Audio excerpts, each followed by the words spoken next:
Topic है generation and conduction of nerve impulse. तो generation and conduction of nerve impulse में हमारे three phase आते हैं।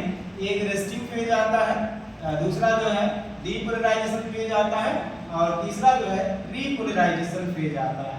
हम इसमें कह सकते हैं रेस्टिंग फेज में क्या होता है। रेस्टिंग फेज में आपको बताया जाता है जो मेम्ब्रेन पोटेंशियल होता है वो -70 मिलीवोल्ट का होता है। अब हमने आपको पहले बताया है कि जो हमारी मेम्ब्रेन होती है इस मेम्ब्रेन पे डिफरेंट टाइप के क्या होते हैं, आयन चैनल्स होते हैं। ये जो आयन चैनल्स होते हैं ये लीकेज चैनल होते हैं, वोल्टेज गेटेड चैनल होते हैं और हम कह सकते हैं सोडियम पोटेशियम पंप होते हैं।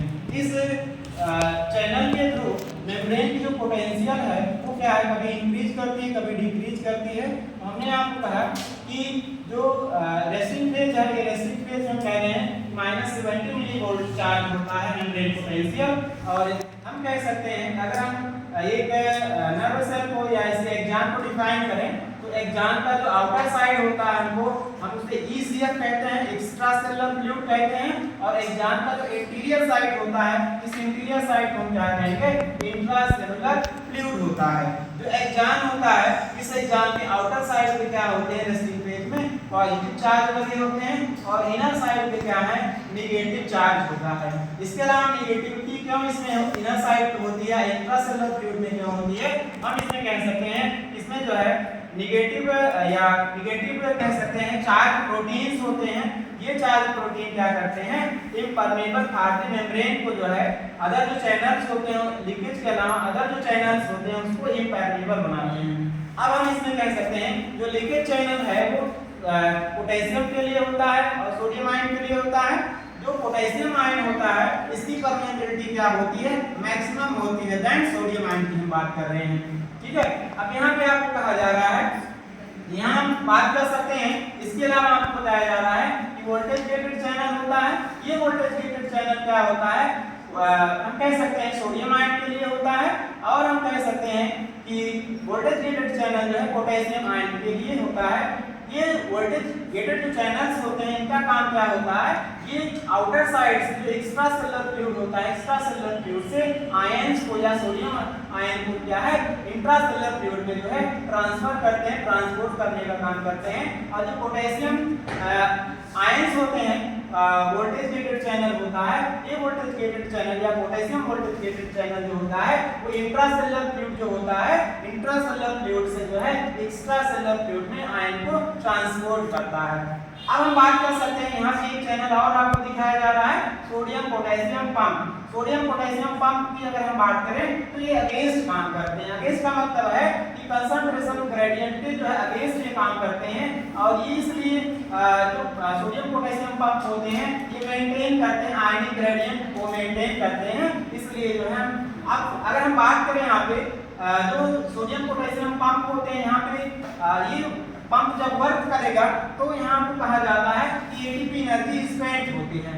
अगर हम बात करें सोडियम पोटेशियम पंप को, तो सोडियम पोटेशियम पंप होता है ये सोडियम पोटेशियम पंप एक साथ सोडियम और पोटेशियम आयन को ट्रांसपोर्ट करते हैं। एक एटीपी अगर स्पेंड होता है तो 5 आयन का क्या होगा, इस पंप के थ्रू ट्रांसफॉर्मेशन होगा। लेकिन हम इसमें बात कर सकते हैं कि 3 आयंस जो है या कह सकते हैं 3 सोडियम आयन जो है वो ट्रांसपोर्ट होगा inner side to outer side और उसके अगेंस्ट जो है पोटेशियम आयन क्या है वो एक्स्ट्रा सेलुलर फ्लूइड से जो है इंट्रा सेलुलर फ्लूइड में ट्रांसफर होता है। ये कोई फिक्स नहीं है, ये सोडियम पोटेशियम आयन जो है अगर मान लेते हैं इंट्रा सेलुलर फ्लूइड में सोडियम आयन जो है इसका कंसंट्रेशन कम है तो एक्स्ट्रा सेलुलर से आएगा। अगर मान लेते हैं सोडियम आयन का कंसंट्रेशन इंट्रा सेलुलर फ्लूइड में मैक्सिमम है तो इंट्रा सेलुलर फ्लूइड से एक्स्ट्रा सेलुलर फ्लूइड में आएगा। तो हम कह सकते हैं ये इसके अल्टरनेट वर्क करेगा। हम यहाँ पे कह सकते हैं अब ये क्या होगा, ये इस साइड में हम बात कर सकते हैं ECF से और ट्रांसफर होगा सोडियम सोडियम आयन। इसके बाद हम बात कर सकते हैं कि इंट्रासेलुलर फ्लूइड से जो है potassium ion to potassium ion जो है एक्स्ट्रा सेलुलर फ्लूइड में क्या होंगे, ट्रांसफर होंगे through the sodium potassium pump. अब हमने आपको बता दिया है कि जो रेस्टिंग मेम्ब्रेन पोटेंशियल जो होता है रेस्टिंग मेम्ब्रेन पोटेंशियल में कोई मेम्ब्रेन क्या है, इस मेम्ब्रेन पर जो है इंपल्स जनरेट नहीं हो सकता। इसके लिए जनरेट करने के लिए हमको क्या चाहिए, स्टिमुलस चाहिए। अब हम बात कर सकते हैं, सपोज करिए हमने यहाँ पे स्टिमुलस अप्लाई किया है और अप्लाई करने के बाद क्या होगा, मेम्ब्रेन एक्साइटेबल हो जाएगी और एक्साइटेबल होकर जो है ये क्या है कि इसके जो चैनल्स होते हैं, जैसे जो लिक्विड चैनल है या अदर जो चैनल है वो क्या होंगे, ये ओपन हो जाएंगे और इसके थ्रू क्या इसकी पोटेंशियली क्या हो जाएगी, पोटेंशियल चार्ज क्या है वेरी करने लगेगा, डिफरेंस होने लगेगा। अब मान लेते हैं क्या है कि दूसरा फेज इसका क्या है, रेस्टिंग के बाद है डीपोलराइजेशन फेज होता है। डीपोलराइजेशन मेम्ब्रेन पोटेंशियल की हम बात कर सकते हैं। यहाँ आपको कहा जाता है कि यहाँ पे हमने स्टिमुलस अप्लाई कर दिया है, तो स्टिमुलस जैसे ही हम अप्लाई करते हैं जो हमारे जो है सोडियम वोल्टेज क्रिएटेड चैनल है और पोटेशियम वोल्टेज क्रिएटेड चैनल है, ये क्या है ओपन हो जाते हैं, क्योंकि रेस्टिंग फेज में दोनों चैनल क्या थे, क्लोज थे।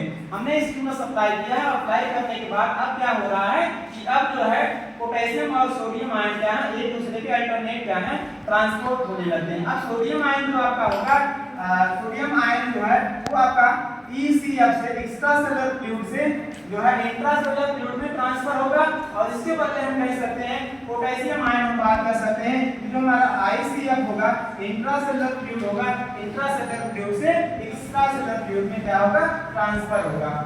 अब हम इसमें देख रहे हैं कि यहाँ पे क्या है पोटेंशियल धीरे धीरे क्या है आउटर साइड पे जो पॉजिटिव चार्ज था ये चार्ज जो है इनर साइड पे आ जाता है, इनर साइड पे हम कह सकते हैं पॉजिटिव चार्ज हो जाता है और आउटर पे माइनस चार्ज हो जाएगा, नेगेटिव चार्ज हो जाएगा। धीरे धीरे क्या है जो इंपल्स यहाँ पे जनरेट हुआ था ये कंडक्ट होते होते पूरे मेम्ब्रेन पे